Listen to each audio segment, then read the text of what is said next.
Most of us, well, we don't have the time we truly need to enjoy things. We're juggling jobs and responsibilities, everyday tasks, cooking, cleaning, grooming, travel, social commitments, and side projects. And on top of that, there's just an endless mountain of media to consume. Every day, we have new games releasing and movies and series that come out. There's literally like an infinite number of books to read, just millions of YouTube videos and billions of TikToks, Reels, and Shorts. This just creates relentless fear of missing out. We don't want to miss out on knowledge, entertainment, or the feeling of being part of a community, so we try to do it all. I need to finish this game before the sequel drops. If I don't watch that show, I will be left out of the loop. Chasing it all just leaves us exhausted, staring at screens, wondering why nothing feels satisfying anymore. Consuming media feels like you're wasting time or avoiding something more important. And let's be real, sometimes deep down, you know you should be doing something else. But I'm not gonna go into that for this video. This video isn't about shaming you for playing video games or scrolling on TikTok. There's already loads of videos that say you shouldn't do these things, and they're not very effective. Let's be honest, you're gonna keep doing them. So this video isn't about that unless you feel like it is about that for you. Only you can decide if it's time for a change.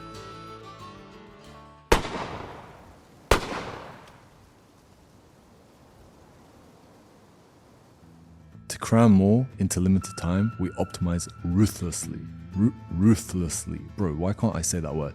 To cram more into limited time, we optimize ruthlessly. But at what cost? Here's how we consume efficiently. In gaming, we are complete cheaters. We use the internet to look up builds, the best dialogue choices. We look up walkthroughs and exploiting glitches. You know, the kind of glitches that grind XP so that we don't have to earn upgrades organically, or we Google puzzle solutions, robbing ourselves of the aha moments. Okay, but what if you're not a cheater? What if you're just a gamer who doesn't cheat? How do you consume efficiently? You know, ignoring in-game logs and journals, skipping dialogue, skipping story cutscenes to save time and then complaining that the game feels hollow. Welcome, adventurer! We find ourselves in the Hills of Doom. The only way forward... Who are you? I am John of the Sand, the only known man to reside in these areas. Where are we? We are in the Hills of Doom. The only way forward is to What go... are the healing flowers? The healing flowers, mate? Can you stop? I'm kind of trying to explain it, you keep skipping ahead. Yeah, I'm in a bit of a rush, just want to bash through this and carry on. Just basically anything that isn't the main goal. Okay, what about readers? Are readers consuming efficiently? Well, yeah, what if you're just picking non-fiction because that feels productive? You know, you skim through your books, you skip chapters, and you just abandon the books halfway because they're just too slow.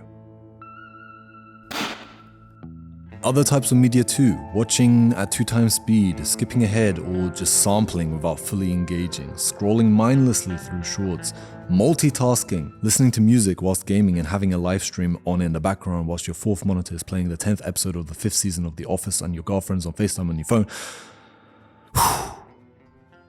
Sometimes these shortcuts can be helpful.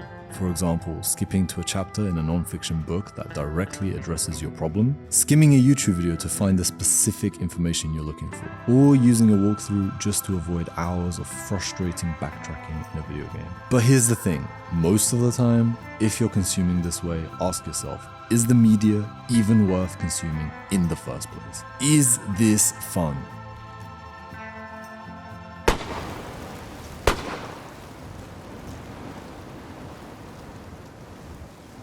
If you're like me, you've built up a large backlog of media you haven't touched. You keep buying TBR piles, unplayed console games, Steam libraries, mistaking ownership for experience.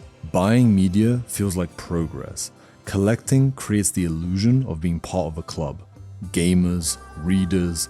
I'm a reader because I own these 50 books. But it's actually a lie. No one actually cares about your unread library. Collecting is just procrastination in disguise.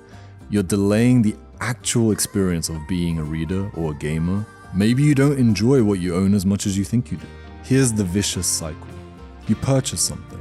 You have the brief thrill of ownership and the false illusion of a community's approval, and a promise of giving the gift of a positive experience to future you. Then you feel guilt because you wasted your money, you didn't actually get any social approval because nobody cared that you bought something, and you didn't actually have a positive experience because you never actually read or played the games you bought. and then you repeat it all over again.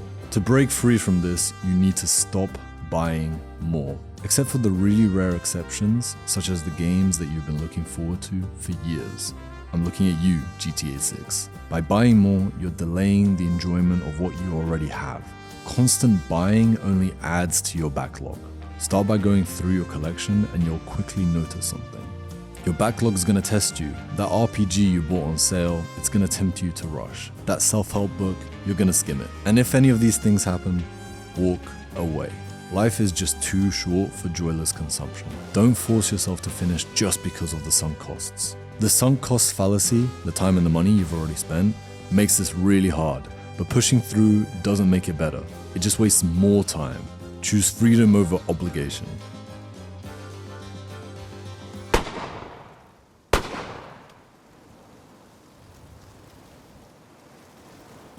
The fix here isn't actually time management. It's intentionality. Seek media that captivates you so deeply that efficiency feels irrelevant.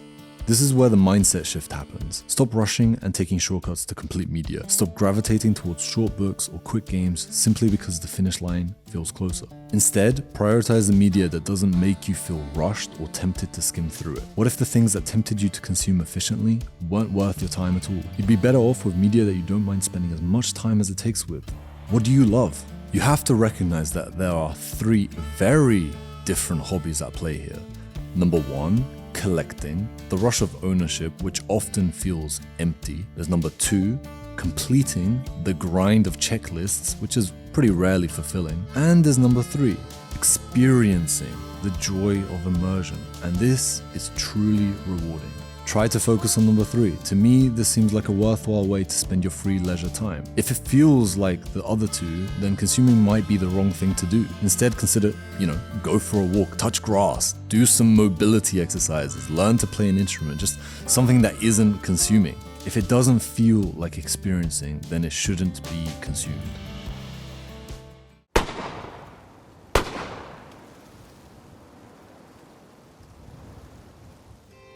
Consuming media is like consuming food. It can either nourish or deplete you. Just as fast food can harm your health while a good meal fuels you, the media you choose can enrich your mind or drain your energy. Engaging with the right content can deepen your appreciation for nature, relationships, and the complexity of the human mind. When was the last time you lost yourself in a story without thinking about what's next? By consuming less but engaging more, you reclaim leisure as a source of joy, not stress. You're not giving up on efficiency, you're just applying it differently. Efficiency belongs in the selection phase, not the experience. Does it align with my interests? Will I savor it or just rush through? Instead of maximizing how much you consume, you're being intentional about what you consume. You'll miss out on trends, but what you do experience will stick. As you can probably tell from the theme of this video, I love Westerns. They're just incredible. They've been genuinely eye-opening for me. There's just something so effortlessly cool about them, with their mix of rugged masculinity, untamed adventure, and a deep connection to nature. The whole genre exudes this vibe of freedom and raw authenticity that's just hard to find elsewhere. What really makes Westerns stand out though, is their ability to slow things down and give weight to every moment. You hear this all the time, but it really is not about the end goal. It's just about the journey. The struggles, the quiet triumphs, the lessons learned along the way. That's what makes the destination truly rewarding. Westerns capture that in such a powerful, meaningful way. Bro, Red Dead Redemption 2. I first played this game when it first came out, and I can't even believe I'm saying this, but I just didn't enjoy it. I was just a university student and my mindset was all about efficiency. I did actually finish it and I thought the ending was nice, but overall I was just so happy that it was over. Riding that horse around from main mission to main mission was just slow and incredibly boring. I just felt like I was wasting my time. It was just completely unproductive and it really did feel like it was insulting my time. But recently I decided to revisit the game and I just have such a different perspective nowadays. I gave it another shot, but instead of rushing, I wandered. I hunted the legendary animals. I played poker with the outlaws. I sat by campfires listening to stories. And suddenly the slow parts became like the whole point. I wasn't playing the game to finish. I was playing to be there. And you know what, I've put in a lot of hours already, and I know I'm not even scratching the surface of the game, or getting close to the end. And do I want it to finish soon? No, not really. Do I care that it might take a long time before I get onto another game? Just absolutely not. Am I happy spending the couple of gaming hours each week riding my horse around and just doing random side quests? Hell yeah. Ironically, this shift has actually made me waste less time on gaming. I'm no longer rushing through games just to check them off a list. For now, I'm just content just going through Red Dead when I feel like it.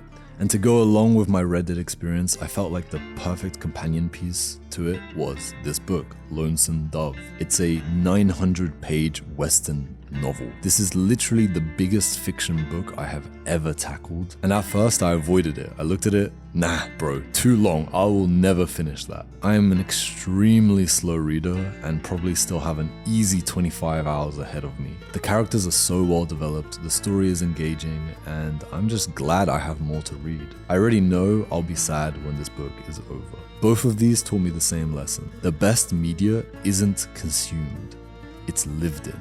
And maybe that's the secret to bringing the magic back.